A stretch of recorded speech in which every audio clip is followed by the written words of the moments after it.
Good morning, everyone. Hope that this lecture finds you all doing well. It's the start of another week, so I'm hoping that you all have a great week ahead. Please continue to remain stay safe. Please continue to take care of yourselves. Can you believe we are over the halfway point already of the semester? So you are all still mostly in your right head, mostly in your right minds, and mostly still okay at this point. So we're just going to keep plugging away. This week here, we have a very fun chapter, I think, chapter 5. Please read chapter 5. I have that on the module whenever I can get this video uploaded. Please read chapter 5. This week, we're dealing with this idea of body rhythms and mental states. And so if you're someone who is like me and a big believer in sort of the mind-body connection, you're someone that is interested in sort of unconscious states and trying to understand sort of the world around us, then I think that this is going to be a really fun, really interesting chapter here. This is definitely going to be something that sets you up quite nicely for when you ever take a class in cognitive psych. Or if you take a class in psychodynamic theory, I think this will be interesting. And if you take a class in clinical psych, it'll also be interesting as well. When we talk about unconscious states, we're talking about those parts of us that are below the level of understanding, below the level of consciousness, and that guide how we function in the world. But also we have this ability of bringing reality into our mental state.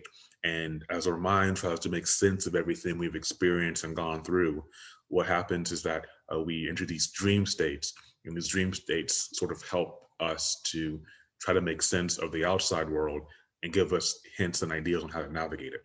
So I think this will be a very interesting chapter for us. Also, too, if you ever can do so, I have to look because I'm not sure, and I should know this, but I'm still learning my way around UNT psych department. I don't know if there's a class offered in psychopharmacology, but if there is, and you get a chance to take it at UNT, take that class. It's a very fun class, and um, it will set you up quite nicely for understanding the interaction between drug use, both legal and non-legal drug use, and how the use of those drugs affects our mental states. I think it's an important class. I think it's a core class. I think it's a class you have to take. If for some reason UNT does not offer that, then whenever you go to your graduate program, look to see if you can get a course in psychopharmacology. It's just fascinating, and I think it's basic knowledge for any master's, PhD level psychologist. So this is one of those chapters where Dr. Sims is saying, don't just rely on the video, don't just rely on my slides, but actually spend some time in your week to read the chapter. Take out two, and here's the thing: I get emails from all of you. I know how busy you are. I know how life can take control of things, especially in this world right now that we're living in, where you still haven't gotten a vaccine, and there's a pandemic going on, and there's all this political and racial stuff happening as well. So I get it. I totally understand. But this is one of those chapters where I'm asking you to spend the time necessary to open the book and read the book. I think it's absolutely critical that you do that this week. There's not a lot of assignments this week, I don't think, on the website. I think there's one or two documentaries that I want to post that I think it's important for you to see. But other than that, I think I'm going to try to go for a lighter week. And one of my justifications in doing so is that it didn't occur to me until this weekend, but this last week was supposed to be your spring break. It's supposed to be your official spring break, and we couldn't have that this year. And so the best I can do to sort of mediate that is try to give you sort of a reduced workload if I can. So put this on somewhere, listen to it like a podcast. But I do think you can sit down in your dorm room, open chapter 5, bring out a highlighter and read it. This is one of those weeks. This is one of those critical weeks where I think you're going to want to do that. All right. So biorhythms and mental states. So the first thing we're going to talk about, obviously, is our biological rhythms. Each one of us has a rhythm that we respond to, and that rhythm is sort of reflective of the environment that we're in, right? So your body is an amazing thing, and your mind is absolutely incredible. And from the outside world, you get cues which tell your body and your mind what to do and when to do it. So when we talk about biological rhythms, we're really talking about more or less fluctuation in a biological system that's dependent upon time. So a regular fluctuation in the biological system that's dependent upon time, right? So you have certain sleep hours, right? You feel the sun, you feel the warmth of the sun on your skin.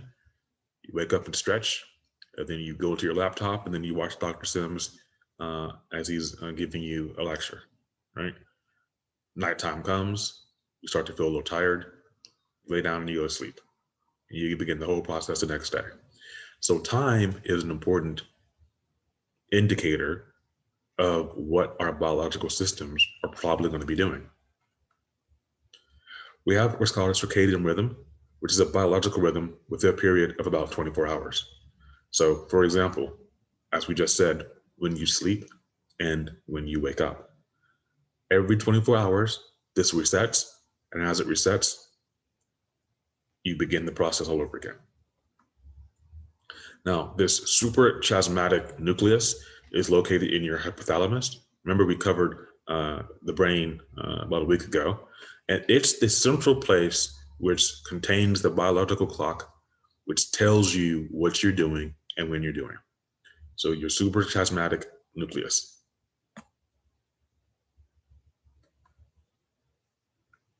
When the clock is out of sync, this is what's called an internal desynchronization, right? So your biological rhythms are not in phase with one another. So an example of that might be changes in one's normal's routines, right? So and look, I went through a lot of stuff when I was in undergrad.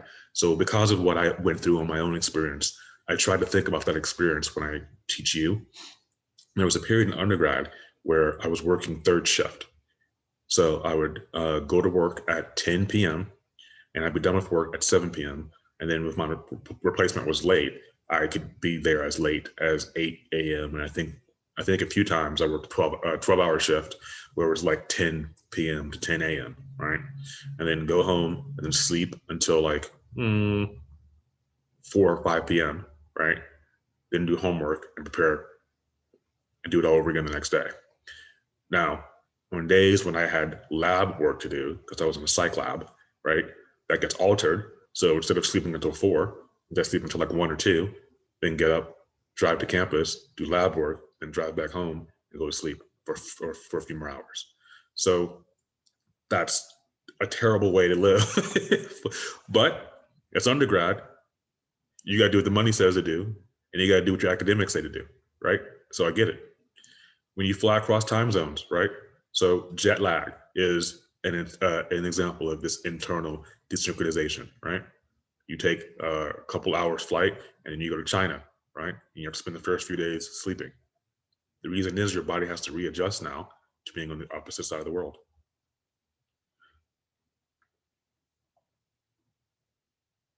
Seasonal affective disorder. I don't. I don't know why the word controversial is here. It's not controversial. It's a real thing. It's a real thing. Um, the so named winter blues, right? When depression during particular seasons, typically winter, although people can have summer blues, right? You can be in a situation where the vitamin D stimulates depression within you, but essentially the time of the year and the season that you're in causes this great feeling of depression, right? Some of the causes are because your circadian rhythms are out of sync, right? It's an abnormality in the production of, in response to melatonin production within your body. And treatment involves phototherapy, right? So you basically have to get a certain light that's ordered and shipped to you. And these lights should be everywhere. They should be in your office, they should be at home. And because of the reduction in sunlight, you have to turn this light on, sort of sit in front of it for 30 minutes or so, right? Which simulates sunlight and which stimulates your body to produce vitamin D. And so you begin to feel better over time.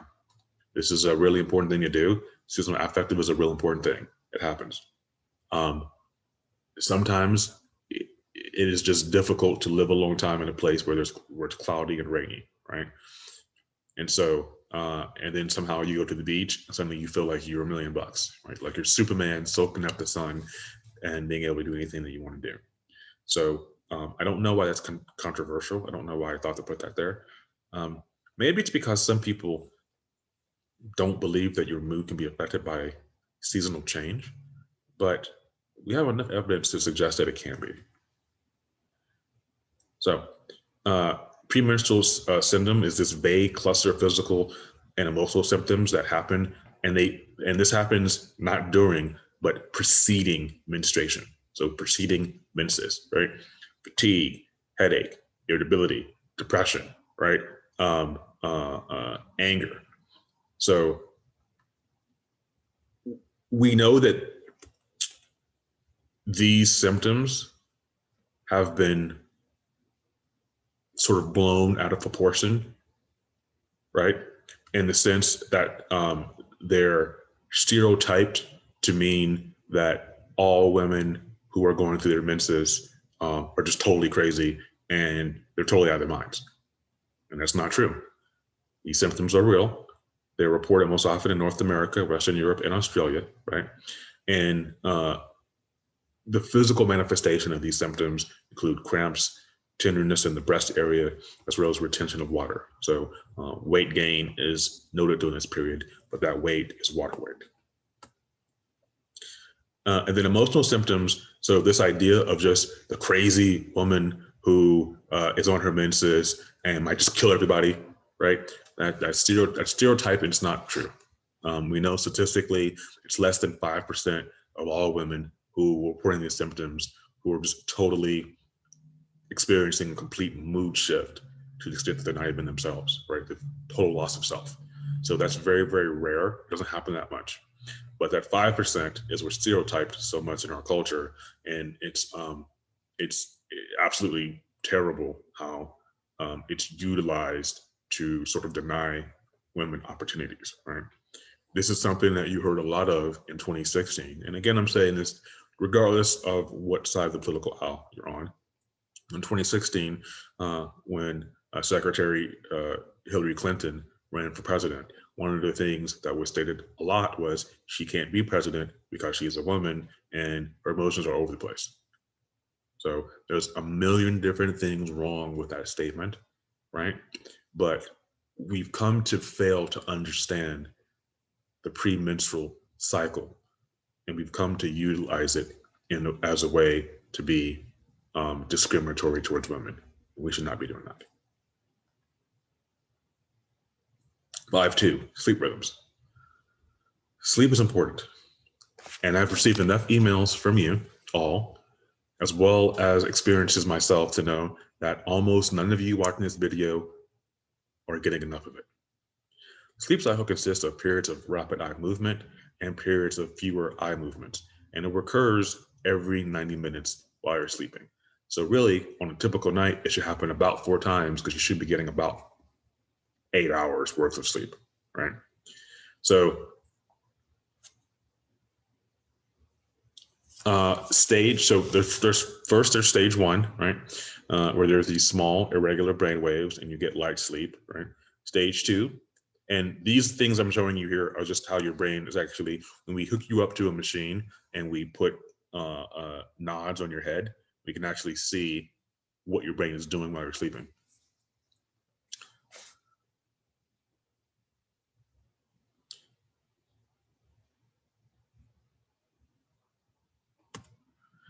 And there's stage 3, which is these delta waves that begin breathing and pulse and slow down and give a deep sleep.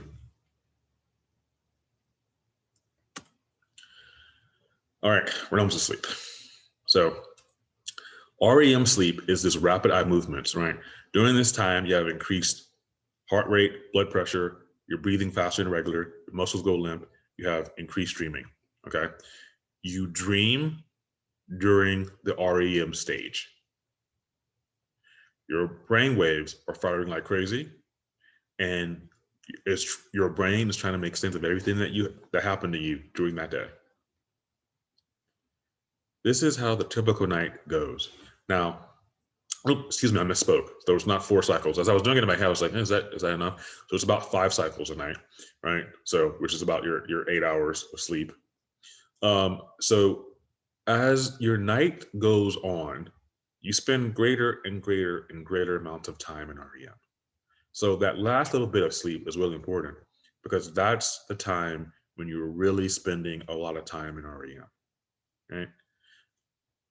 In stage 3, it starts to get shorter and shorter and shorter. Stage 2 remains the same until we get to the 5th cycle, right? And then stage 1 is the same as well, although it gets a little bit longer in cycle 4. We sleep for many different reasons, but sleep is necessary for bodily restoration and normal mental functioning. You are at the stage where you think pulling an all-nighter will result in your success, and it might short term. What you will find, especially in grad school, long term, is that the more all-nighters you pull, the worse off your grades become. Your mind needs time to relax, and it needs time to restore itself. That time is when your mind is making sense of the day, restorative processes are going on in your body, and you're getting ready and prepared for the next day. You need this time of sleep in order to be at your peak.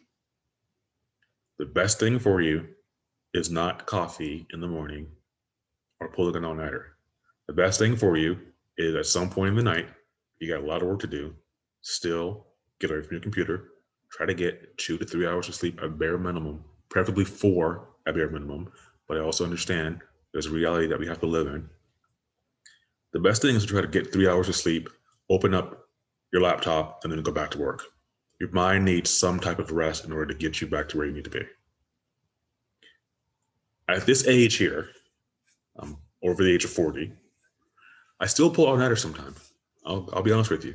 You might think you pull less all-nighters when you get a PhD, but you actually wind up pulling a lot of them, especially if it's a busy grant season, especially if you're teaching 5 different classes.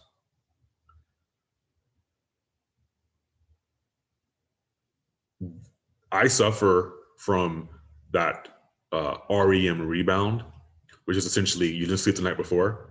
So when you sleep a whole lot and you're in REM for a whole lot. The older you get, the rougher on your body and the rougher on your mind all-nighters are. So to the extent you can help it, get out of the habit now of doing all-nighters. When you have sleeplessness, right, the ability of new brain cells to develop or mature decreases, right? So they can't form and they don't function as well as they're supposed to because you're not giving a chance to, because your mind needs to be asleep for that to happen. Also, you increase your stress hormone, cortisol. What does that result in?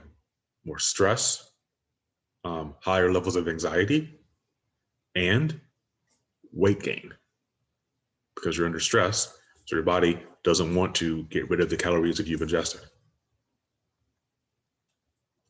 Not to mention accidents. Now, I'm someone who drives a lot, and I'm the kind of person who's like, we got to drive straight through, right? And that's a great ideal, or at least it used to be that way. It's a great ideal, right? Until you suffer highway hypnosis because you've been driving on the same stretch of highway for the last 90 miles. Then you doze off and you wake up because you're drifting over and you're about to crash.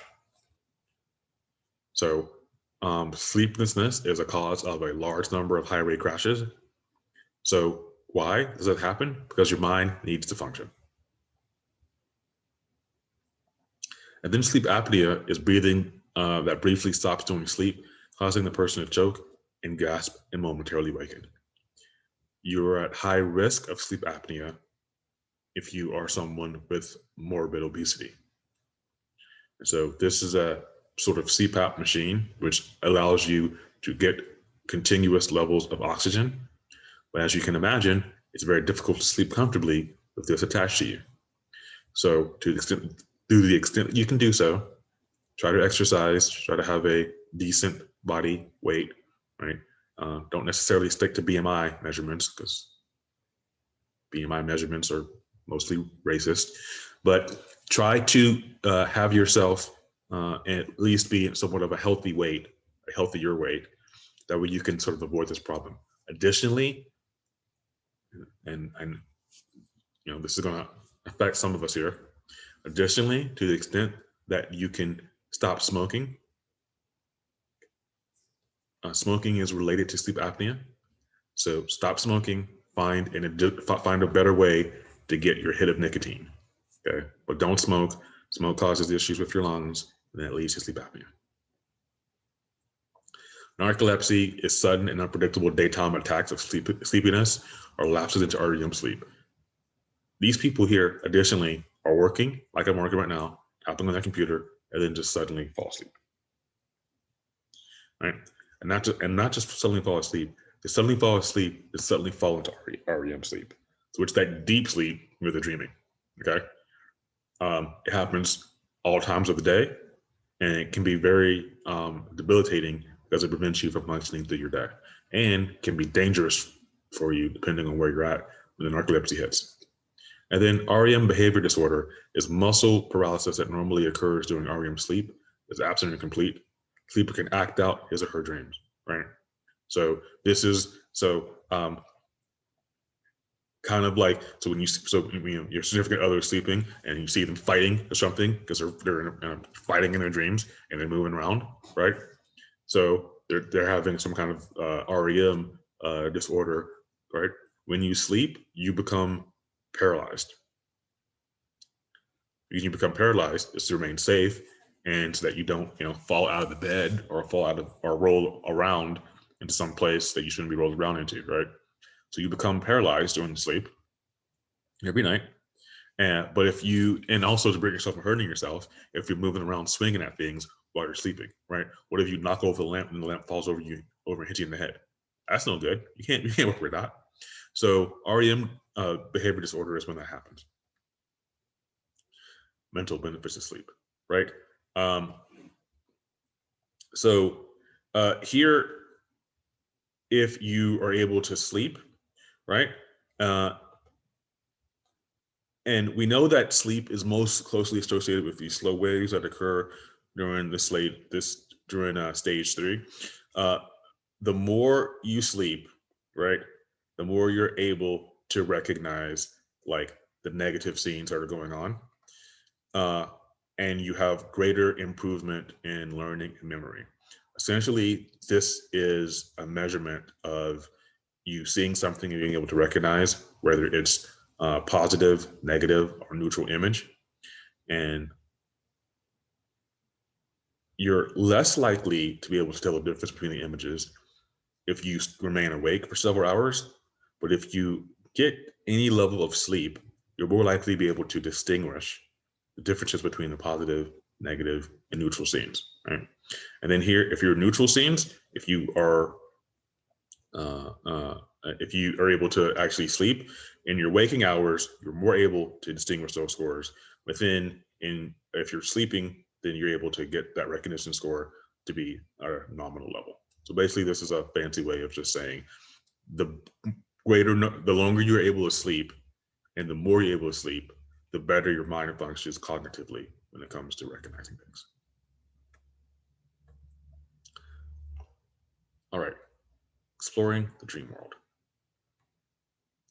So why do we dream, right?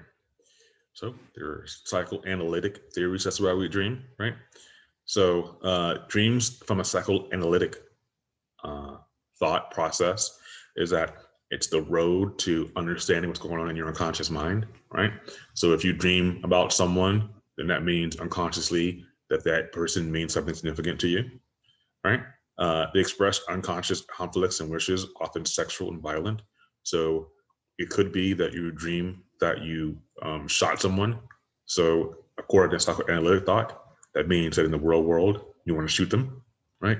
And thoughts and objects are disguised symbolically to make them less threatening, right?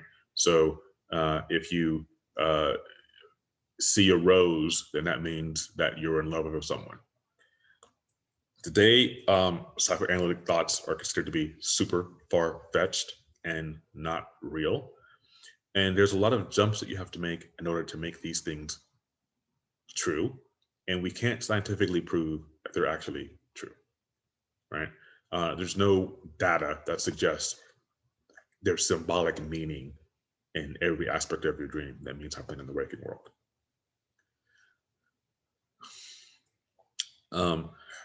There is this idea that dreams are designed to help you deal with what's going on in reality, right? So if you are worried about relationships, your family, sex, health, you dream, and the reason you're dreaming is to find solutions to these problems that you're dealing with, and that they might provide you an opportunity to resolve waking concerns, right? So I've been thinking a lot about my father and him receiving his COVID-19 vaccine. And my dad has started appearing in my dreams lately. It doesn't happen that much. And in the dream, I am driving him to actually go and get his vaccine. So clearly the real world is influencing the dreams I'm having while I'm in REM. So one way to be sure that he does get his vaccine is for me to drive him to go get his vaccine. And so these are the kind of things that we see. Dreams are also thought of as helping you think. So they're a modification of a cognitive activity we engage in while we are awake. So dreams are thinking, but they're a different type of drinking, right? Instead of being focused on the sensory input that you get from the world, while you're dreaming, your only thing you're thinking of is what you know already without the input of the outside environment to influence you. And then the thoughts here can be unfocused. And if your thoughts are unfocused, it means that they can be creative. Dreams are also thought of as brain activity, which helps you to do nothing. In other words, dreams are simply a result of neurons firing spontaneously, and they have no deeper grading meaning. There's no psychological context. It's simply that your cortex synthesizes signals with existing knowledge and memories and tries to interpret them during the time that you're sleeping. But there's no actual meaning behind the dream. So you dream that you're flying through the sky. It just means that's what your brain came up with while you were sleeping and your brain was firing.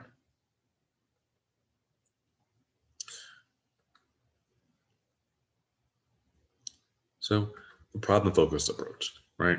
So there's skepticism about the ability to solve problems during your sleep. With a cognitive approach, there's some specific claims that we haven't tested yet. With activation synthesis theory, but it doesn't explain coherent story-like dreams or non-REM dreams. Now remember, most of your dreaming takes place during the REM period, but not all of it, right? All right, hypnosis. What is hypnosis? Hypnosis is the procedure in which the practitioner suggests changes in someone's sensations, perceptions, thoughts, feelings, or behavior. In hypnosis, what we're trying to do is talk directly to your unconscious mind. So there are things that are necessary in order for hypnosis to take part. Hypnotic responsiveness depends more on the person being hypnotized than on the skill of a hypnotist. What matters mostly is how open to suggestion are you, not how skilled am I. Hypnotized people cannot be forced to do things against their will. So we see this in movies, right? You force someone to do something they don't want to do. You can't do that. They have to be open to the suggestion. If they're open to the suggestion, then they're not going to do the suggestion.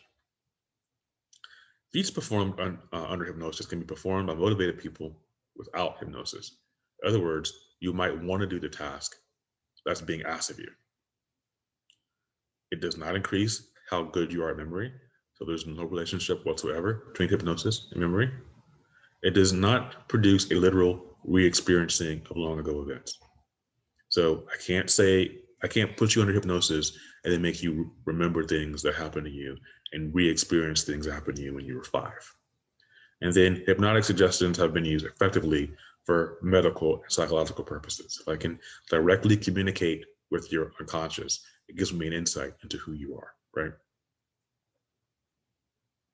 So we have an example here of hypnosis happening, and these individuals being made to feel like they're planks or boards for you to walk on, and they don't respond to it, right? Um, so, uh, so depending upon how open to the suggestion the individuals are, then these things can happen. So first, there's an idea that what happens during hypnosis is dissociation, that there's a split in your conscious mind, right? And that and then one version of this says that there's a split between your hypnotized consciousness and the observer that's hidden, right? So there's a split between who you are in terms of watching what's happening to you, and then who you are in your consciousness. I can make that split happen to make you do what I want you to do. And then there's a split between your executive and your information processing. So your executive runs things in your mind, and your information processing processes all the world around you like a big computer. I split these two versions of your mind up, and I appeal to one of them, and it gets you to do the thing that I want you to do. Then there's a social cognitive aspect of it, right? Where you want to do what I say because I'm the hypnotist. And then what I'm asking you to do aligns with your abilities, your beliefs, and your expectations. So this is sort of this demonstrated, right? I induce a hypnotic state. Then there's a split between your hidden observer or your executive control system, and then you respond to the suggestion. So I say, haha, now you're 4 years old. And because I split your hidden observer, and my hidden observer basically is talking about the you inside that observes your actions and observes the world around you, from your executive control system, which controls everything that you think and do, right? And then in this one here, in the social cognitive theory, your own cognition help to inform what happens. So A, you want to impress me because I'm the hypnotist, but B, you also believe in this aspect of age regression. And then what happens is you conform to the suggestion. I'm 4 years old.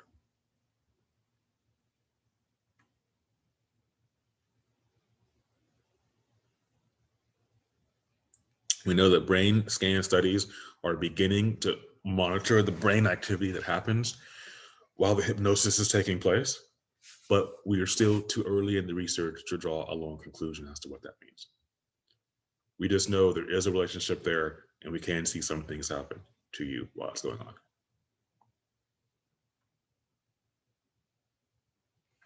Okay, consciousness and mind altering drugs.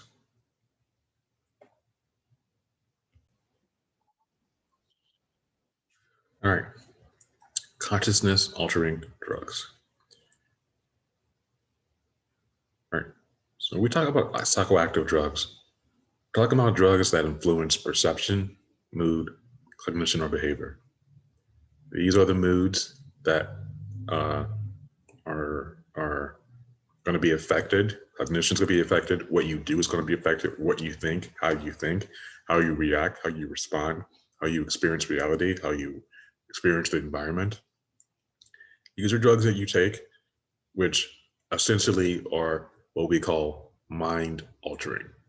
They alter the way your mind functions. They alter the way your mind experiences reality.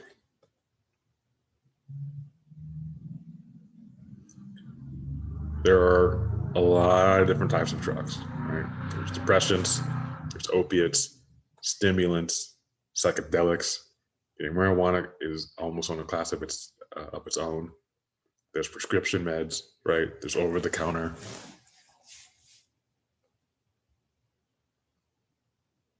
So stimulants speed up the activity in the central nervous system, right?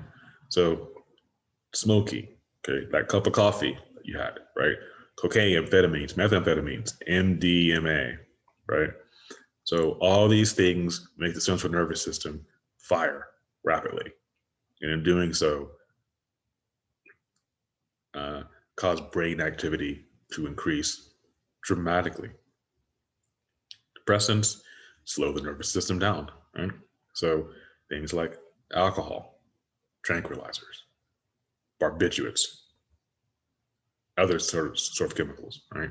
This is why when you mix things like alcohol and barbiturates, right, you have to go to the hospital because they slow things down too much to the point that you are not able to function. Alcohol is a drug, just like your morning cup of coffee is, just like the cigarette you're smoking is. Alcohol is a drug. Opiates. These are derived from the opium poppy seed, right? They relieve pain and they produce euphoric feelings. So often used in medication, right? So things like morphine and heroin, right? And things like methadone and codeine. So used to reduce, and when you use things like morphine and codeine, right? A person's in a lot of pain. You utilize these medications and they help to reduce the pain. So psychedelics, right? Psychedelics are interesting because psychedelics basically alter how you perceive reality, how you perceive time, how you perceive hallucinations. So things like LSD, mescaline, salvia divinorum, right? And then psilocybin, which is a mushroom. Marijuana, which is often classified as psychedelic, but is often classified as its own thing. Usually anything from mild euphoria to sleepiness. Some people report that it helps to make them more alert. Other people report that it helps to slow them down. Others report that it helps to relieve pain, right? And so it's kind of in a class all on its own.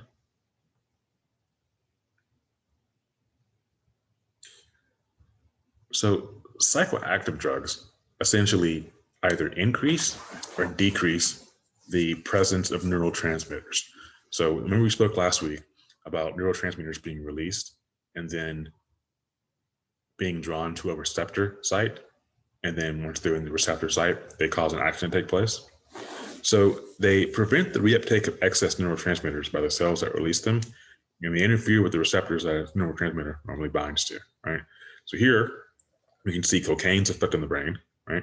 We can see that cocaine blocks dopamine from experiencing reuptake. Then what happens is your system then gets flooded with dopamine because dopamine can't go through reuptake. So then what happens? You feel good. We all have different reactions to drugs, right? Our experience, our mental set, environment, our physical condition, our age, right? Our beliefs about drugs all impact how we respond to it. You and I can both smoke marijuana, but have two completely different reactions to it. You and I can both experience heroin, and we'll have two different reactions to it. And those differences in reactions are based on the differences in environments and differences in experiences that we've had. As well as the fact that I'm a 40-year-old man doing heroin, and you are probably a 22, 23-year-old, right? Or 19. So we're going to experience it in vastly different ways. So we can't, there's no one size fits all for how to experience that. So there is a strong drug debate that happens, right? So should drugs be legal or should they not be legal? And which one should be legal? And you're seeing that now with marijuana, which is becoming more acceptable slowly but surely. And now we're starting to see states that are legalizing all drugs. So it's a very political topic, and there are strong feelings on both sides of the debate. Okay, have a great day. And I am finally going to try to upload this for the 1 millionth time and see if it works. And I hope to talk to you all later.